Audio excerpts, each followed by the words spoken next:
So our lemon tree is loaded right now. You can probably see them. And this tree, this one tree that we have, is almost as tall as our house. So we're going to use some of these today to make some fresh lemon curd. Say good morning. Say good morning. All right, can I have your egg, please? Hi. All right, thank you.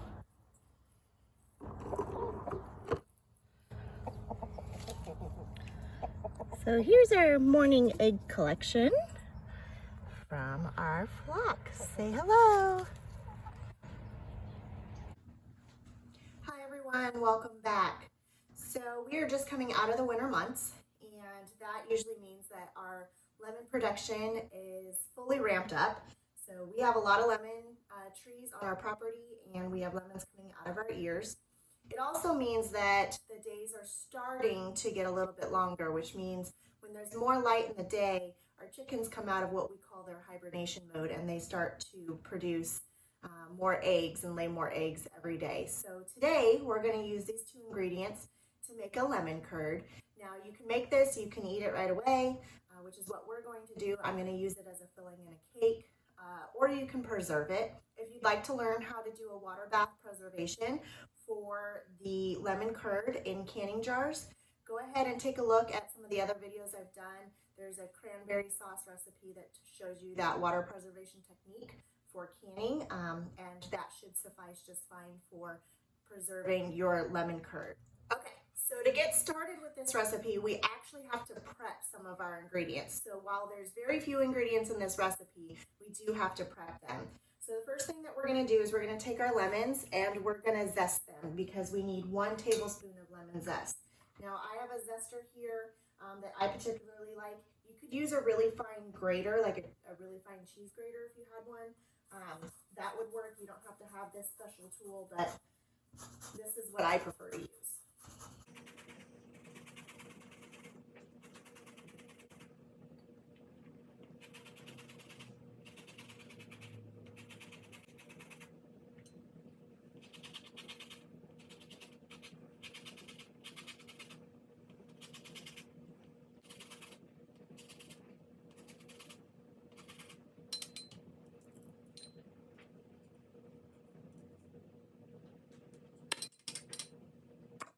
Okay, we'll set that aside.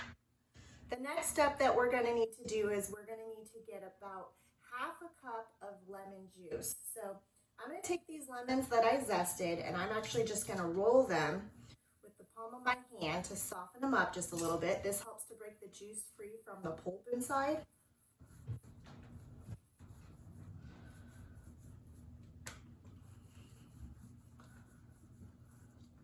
Then I'm going to cut them in half. And I have a juicing tool that I can use. You can use a regular squeeze juicer, or you can squeeze it by hand and catch the seeds. This will catch the seeds for me. I put it in upside down, and I'm going to squeeze it straight into my measuring cup.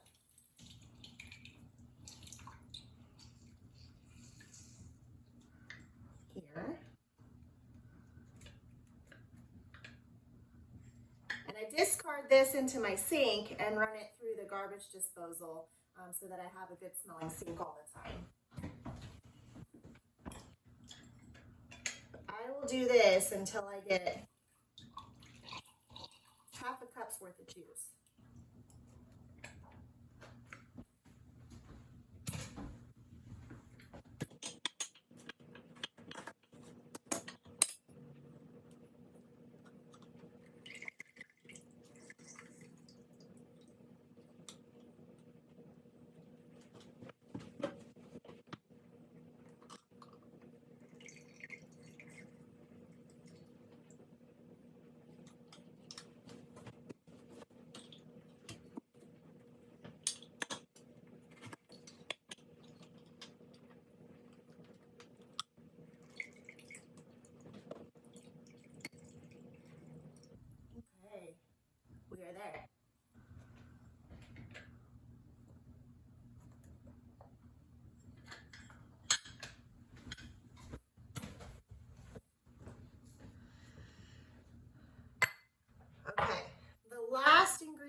we need to prep is our eggs.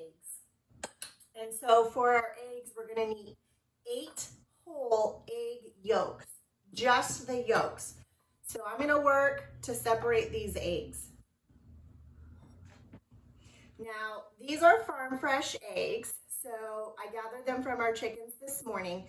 When you have farm fresh eggs, you need to wash them before you use them in case they have any remnants of chicken feces on the outside or dirt from the pine shavings or whatever you use, hay for your chickens to lay in to get all the bacteria off. So these are all freshly washed. If I was not going to use these right away and I had washed them, I would place them in the fridge. But if I wasn't going to use these right away and I freshly collected them, I would not wash them. And they could actually sit out on the counter for a couple weeks before you actually need to use them. So you don't have to use your refrigerator to store fresh eggs straight from the chicken coop. Anyway, these are freshly washed. So here we go.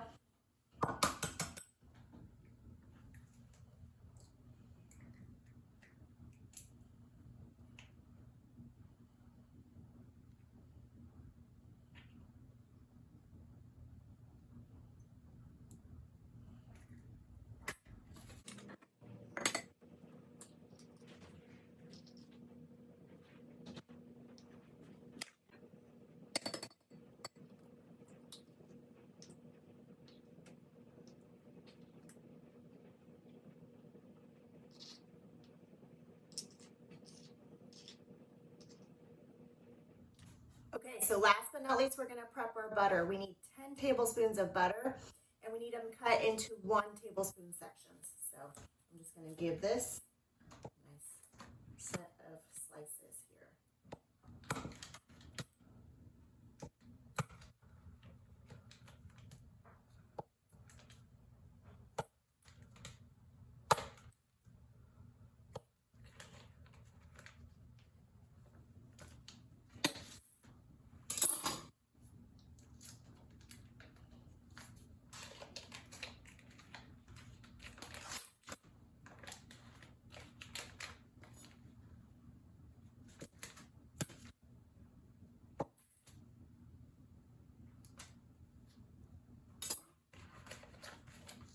Okay, we're ready to head over to the stove.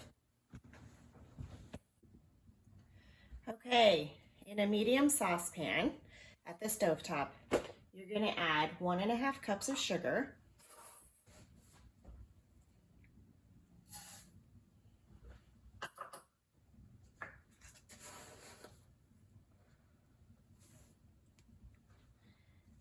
your 1/2 cup of lemon juice,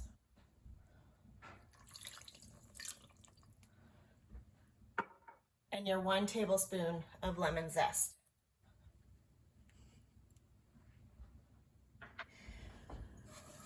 Whisk this all together and then heat it over medium heat until it comes to a simmer.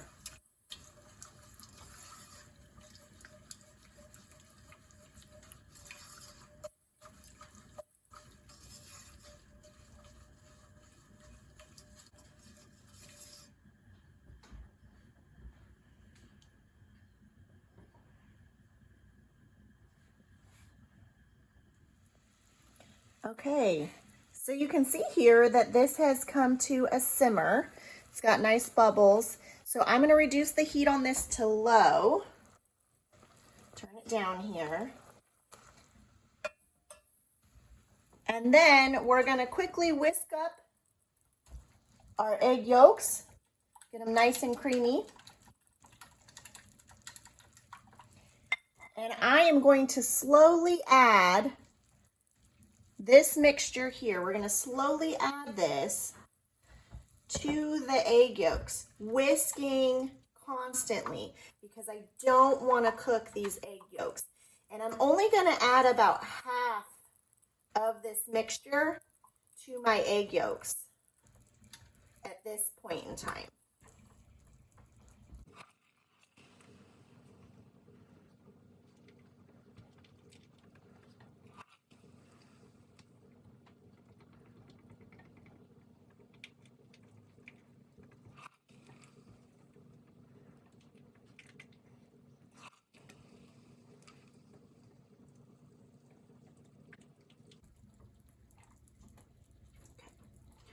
So at this point you can see I've added about half of the original mixture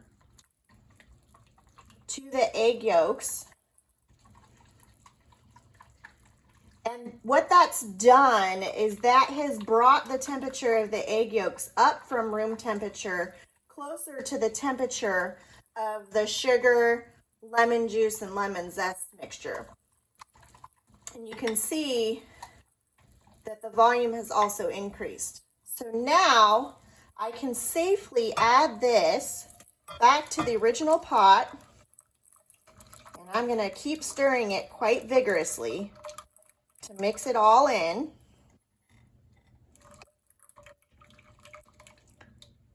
And we're going to let this cook on low until it becomes thick and creamy where it covers the back of a spoon. That's going to take anywhere from 5 to 10 minutes.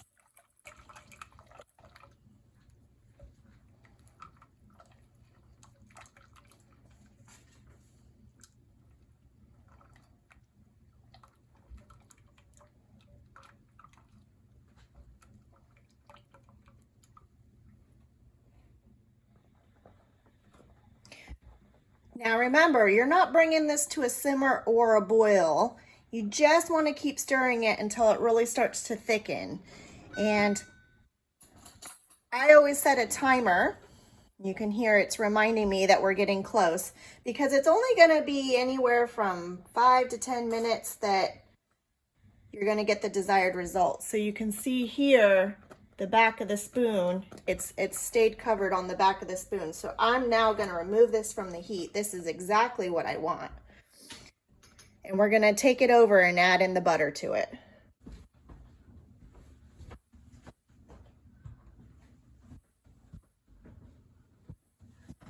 Okay, we're going to add in the butter 1 tablespoon at a time. Let it melt in and get nice and creamy.